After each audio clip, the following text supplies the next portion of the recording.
The foreign exchange, or Forex market, is the world's largest financial market, and it plays a vital role in the global economy.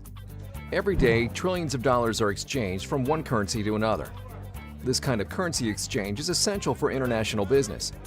Forex market participants include governments, businesses, and of course, investors. Governments use the Forex market to implement policies. For example, when conducting business with another country, whether it's borrowing money, lending money, or offering aid, a country needs to convert its currency into a foreign currency. Businesses use the Forex market to facilitate international trade. For example, they may need to convert payments for goods and services bought overseas or to exchange payments from international customers into their preferred currency. And investors use the Forex market to speculate on changes in currency prices. Currency prices change almost constantly during the week because the Forex market is open continuously from Sunday at 4 p.m. until Friday at 4 p.m. Central Time. A trading day starts at 4 p.m. and ends at 4 p.m. Central Time the following day. The market has to be open around the clock because of the global nature of the economy. Let's go over some basics of how trading Forex works. When you trade Forex, you're not just trading one product. You're trading two currencies against each other. This is known as a currency pair. The quote for a Forex currency pair defines the value of one currency relative to the other. The easiest way to understand any quote is to read the pair from left to right. Let's look at an example using the euro versus the US dollar currency pair. If the EUR/USD is trading at 1.20, that means 1 euro is equal to $1.20 US dollars. Here's another example using the US dollar versus the Canadian dollar currency pair. If the USD/CAD is trading at 1.25, that means 1 US dollar is equal to $1.25 Canadian dollars. Even though there are two currencies involved, the pair itself acts like a single entity, similar to a stock or commodity. And just like when trading stock, investors profit when they buy a currency pair, and its price increases. Investors can also profit if they sell or short a currency pair, and the price decreases. Let's look at an example. Suppose an investor thinks Europe's economy is going to grow faster than the United States, and as a result, she thinks the euro will strengthen against the US dollar. She can buy the euro versus US dollar pair to speculate on her assumption. If the price of the currency pair rises, she'll make money. Conversely, if the price falls, she'll experience a loss.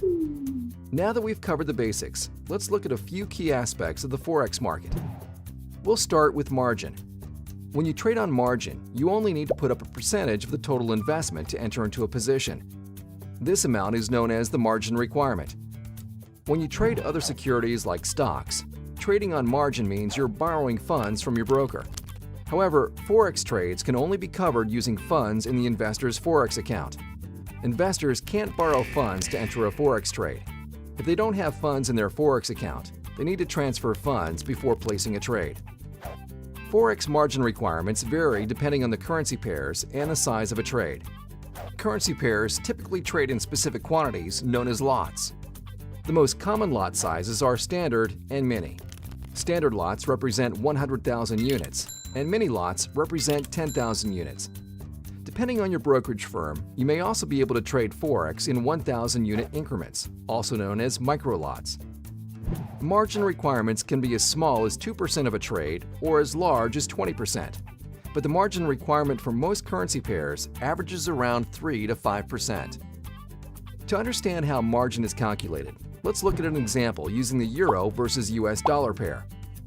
Say this pair was trading at 1.20 and an investor wanted to buy a standard lot or 100,000 units. The total cost of the trade would be $120,000. That's a lot of capital. However, the investor doesn't have to pay that full amount. Instead, she pays the margin requirement. Let's say the margin requirement was 3%. 3% of $120,000 is $3,600. That's the amount the investor needs in her Forex account to place this trade. This brings us to another key element of the Forex market: leverage. Leverage enables investors to control a large investment with a relatively small amount of money. In this example, the investor is able to control $120,000 with $3,600. The leverage associated with currency pairs is one of the biggest benefits of the Forex market, but it's also one of the biggest risks.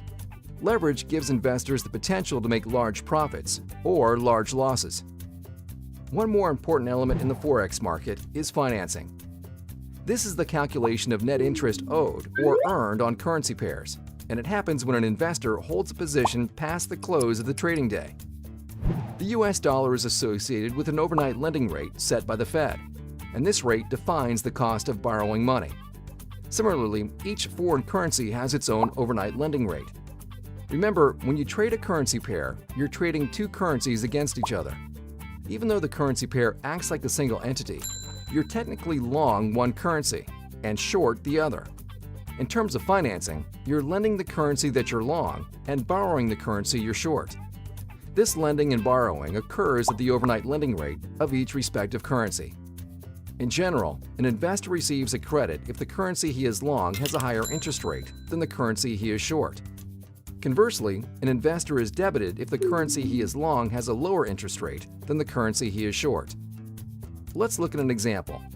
Suppose an investor has a position in the Australian dollar versus the US dollar currency pair. Say the overnight lending rate for the Australian dollar is 2% and the overnight lending rate for the US dollar is 1%. The investor is long the currency pair, which means he is long the AUD and short the USD. Since the AUD has a higher interest rate than the USD, the investor will receive a credit. However, if the investor was short the AUD-USD currency pair, he'd have to pay the debit because he's short the currency that has a higher interest rate. Financing is performed automatically by your brokerage firm.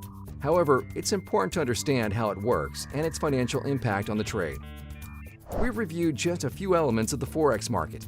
As with all investment opportunities, the Forex market has a unique set of risks and benefits, and education is the first step to determine if this is the right opportunity for you.